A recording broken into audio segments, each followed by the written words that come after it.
Bonjour à toutes et bienvenue dans cette nouvelle chronique de Livres à part, chronique dans laquelle je vais vous présenter un ouvrage d'Olivia de Fournas qui s'intitule « Donner une âme à sa maison ». Juste avant de commencer, je vous fais des petits rappels d'usage, n'est-ce pas? Bien sûr, je vous recommande de vous abonner à ma chaîne pour ne rien manquer, ne manquer aucune nouvelle publication et aussi soutenir mon travail et lui donner de la visibilité, tout simplement. N'hésitez pas non plus, étant donné que là il s'agit d'une chronique de livres, à me recommander vos titres, ceux que vous avez lus, ceux qui vous donnent envie. D'ailleurs, le livre que je vais vous présenter aujourd'hui, c'est l'une d'entre vous qui en commentaire en avait parlé en disant « Tiens, ce livre a l'air pas mal, je vais peut-être me le procurer ». Et en fait, je suis allée regarder et je l'ai acheté tout simplement et il est vraiment super. Donc comme quoi, grâce à vous, je fais de belles découvertes. Donc n'hésitez pas à me recommander certains titres. Je suis toujours en recherche de nouveaux ouvrages à lire. Et puis en commentaire, si vous avez lu l'ouvrage que je vais présenter, n'hésitez pas à faire part de vos analyses et de vos retours. En commentaire juste en dessous de cette vidéo. Et d'ailleurs en dessous de la vidéo, je vous mets bien sûr le lien pour vous procurer ce livre. Le lien est affilié, c'est-à-dire que si vous commandez à partir de ce lien, je toucherai une petite commission qui me permettra tout simplement de couvrir les frais de newsletter, d'achat de nouveaux livres, de nom de domaine, etc. là pour le blog. Donc voilà, c'est une manière de me soutenir également tout en lisant de bons ouvrages. Alors, ce petit livre, Donner une âme à sa maison, d'Olivia de Fournas, paru aux éditions MAM. Je crois qu'il est assez récent. Laissez-moi vous retrouver la date. 2022, hein, donc c'est de cette année, il me semble qu'il vient de sortir. Ce petit livre coûte 12,90 €. C'est un petit livre, petit format A5, 95 pages environ, très aéré, etc. Enfin vraiment, si vous commencez à me connaître, vous savez que j'aime quand la présentation est aérée, est agréable à lire, qu'il y a des paragraphes, que l'on peut s'arrêter un petit peu quand on veut dans la lecture pour faire des pauses. Donc vraiment un livre très facile à lire. Je vous lis tout de suite la 4e de couverture qui est très rapide. Notre maison parle pour nous, parfois plus que les mots. Un livre vivant, spirituel et plein de conseils à ouvrir comme une porte pour rentrer chez soi et savourer le bonheur de s'y retrouver. Donc en fait le but de cet ouvrage est de montrer l'importance de la maison, de l'appartement, enfin voilà, du foyer dans lequel on vit. Montrer qu'en fait c'est un lieu dans lequel on se retrouve assez souvent, que l'on soit seul ou en famille, etc.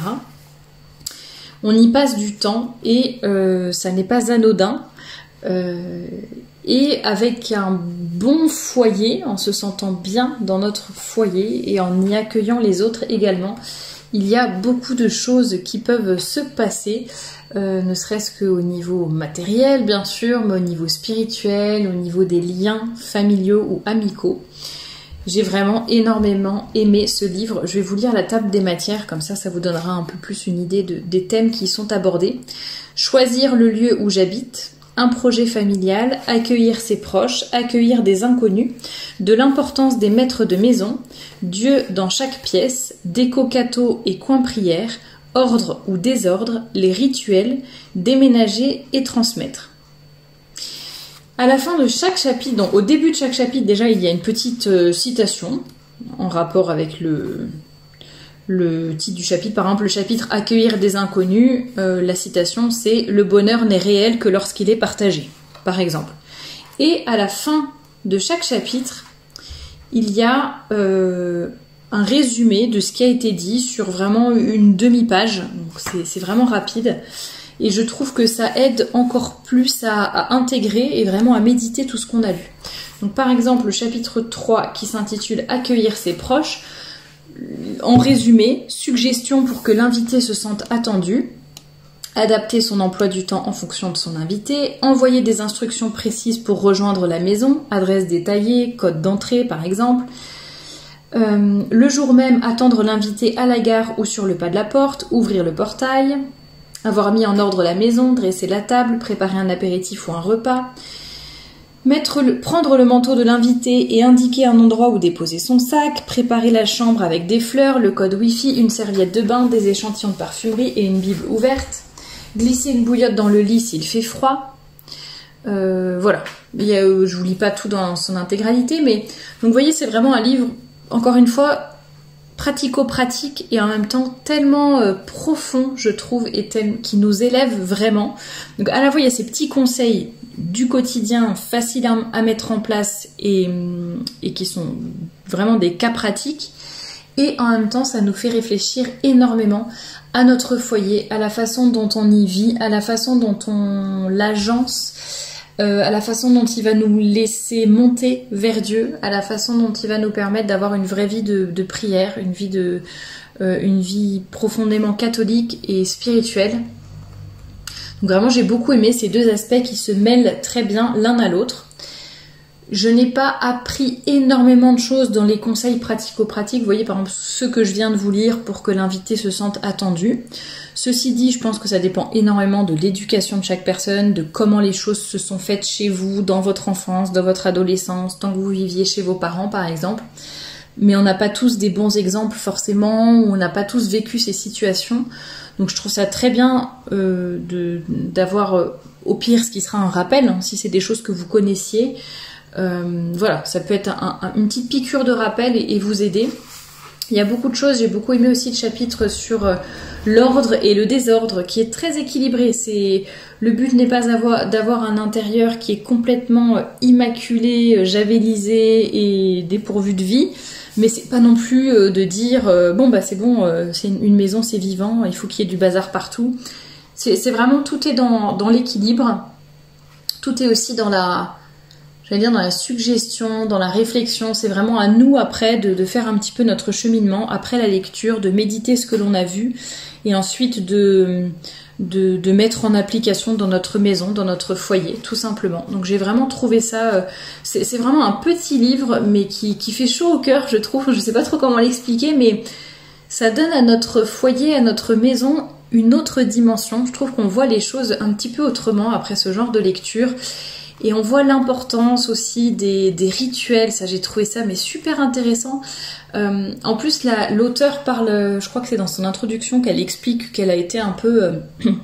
elle a manqué justement d'un foyer stable, d'une maison stable dans son enfance. Elle a beaucoup bougé, beaucoup déménagé, je crois qu'elle a été en foyer d'accueil également, si je me souviens bien de ce qu'elle disait dans l'introduction. Et vous voyez, elle montre que même malgré son passé, justement, elle essaye de mettre en place des nouvelles choses dans sa vie, dans sa nouvelle vie. Et c'est très intéressant de voir comment on peut un peu penser ses blessures, peut-être, ou... Voilà. Et comme je vous le disais au début, on n'a pas tous reçu la même chose dans notre éducation, dans notre enfance, dans notre façon de vivre. Tout le monde n'a pas vécu avec ses parents ou ses deux parents. Tout le monde n'a pas vécu un peu dans une maison familiale. Moi, il y a beaucoup de choses sur les rituels, par exemple. Il y a beaucoup de choses qui m'ont tout de suite parlé, qui m'ont évoqué, voilà, des choses que l'on faisait ou que l'on fait toujours en famille. Mais justement, si c'est des choses que vous n'avez pas forcément vécues, ça vous aidera peut-être à mettre certaines choses en place et à avoir une vie de famille épanouie, heureuse, harmonieuse. Donc vraiment, super livre que je recommande à tout le monde. Si vous n'êtes pas catholique, je pense que vous pouvez vous y retrouver aussi parce que ça vous donnera des pistes de réflexion sur, vous voyez, les rituels par exemple. Bon, voilà, vous enlèverez tout ce qui est catholique, mais ça peut vraiment vous donner des idées sur l'accueil des invités, sur la façon de se comporter en tant que maître de maison, sur la façon dont on choisit sa maison, justement, si on a un projet de déménagement ou autre. Donc vraiment, vraiment super, je recommande à 100%. Et ça m'a beaucoup fait penser à un autre livre dont je vais vous parler maintenant, rapidement, qui est déjà dans la bibliographie depuis assez longtemps, qui est un livre qui est en anglais, qui s'intitule « La théologie du foyer ». Trouver l'éternel dans chaque jour, trouver l'éternel au quotidien. J'en ai fait un article avec des extraits en français, j'avais traduit des extraits, je vous mettrai l'article en barre d'infos si ça vous intéresse de le lire. C'est pas du tout le même style de livre parce que là il s'agit d'un album qui est très beau, très bien illustré, avec une couverture rigide, avec beaucoup de photos en grand format, etc. C'est pas du tout le même style, mais au niveau du contenu c'est un peu la même chose, alors plus approfondi, hein, c'est un peu plus long. Mais donc si vous parlez anglais, je vous le recommande également. C'est vraiment de belles réflexions sur le quotidien, sur la maison, sur la façon finalement dont on peut appliquer notre foi dans notre foyer. Et comme le dit très bien le sous-titre de cet ouvrage, c'est vraiment trouver l'éternel dans le quotidien. Et c'est exactement ça, c'est les petites choses de la vie. Donc elle parle des essentiels, elle parle des... Donc c'est Carrie Gress, l'auteur, qui avait également... Enfin la co-auteure d'ailleurs. Il y a d'autres auteurs avec elle. Et elle a écrit aussi Sauver la société de la féminité toxique, que je vous avais présenté... je ne sais plus si je l'ai présenté en chronique, mais en tout cas je l'ai présenté dans un article, ça c'est sûr.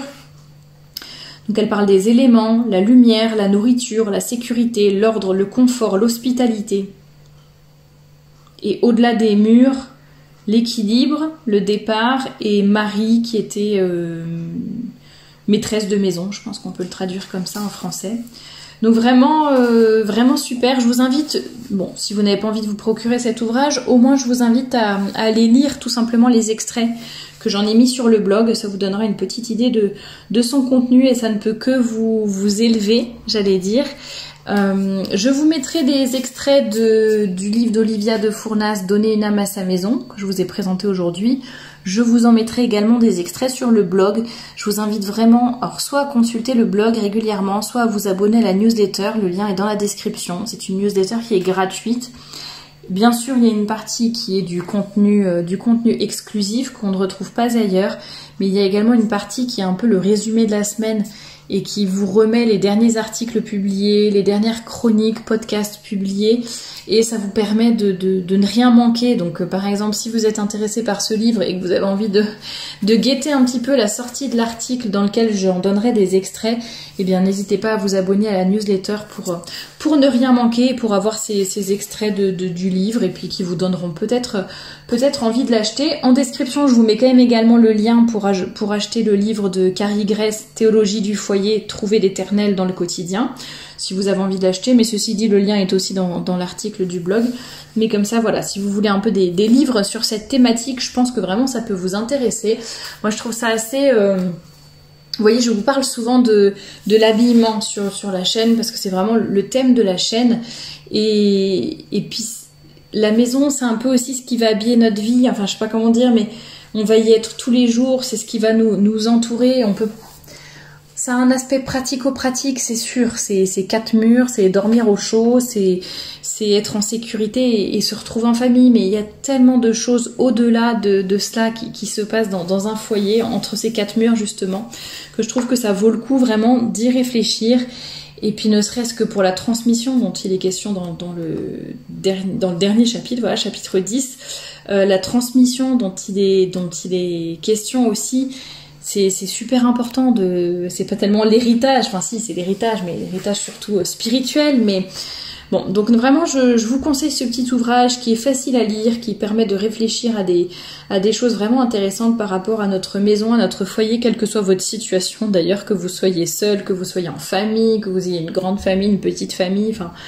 Vraiment, quel que soit votre âge, je pense que c'est adapté pour tout le monde. Et comme je le disais, c'est un peu des pistes de réflexion. Puis après, à nous de réfléchir, de mettre en application en fonction de notre vie. Donc c'est super. Donc je vous redonne le titre, Donner une âme à sa maison. L'auteur est donc Olivia de Fournas, livre paru, ou de Fournat, je suis désolée si je ne prononce pas bien. Livre paru aux éditions MAM en 2022 et qui coûte donc 12,90 €. C'est un petit investissement, tout petit, mais qui en vaut la peine. Donc vraiment, je vous le recommande chaudement. Merci de m'avoir écouté jusqu'à présent. Le lien donc pour acheter le livre est dans la description, juste en dessous de cette vidéo. Et je vous dis à très bientôt pour un nouveau podcast.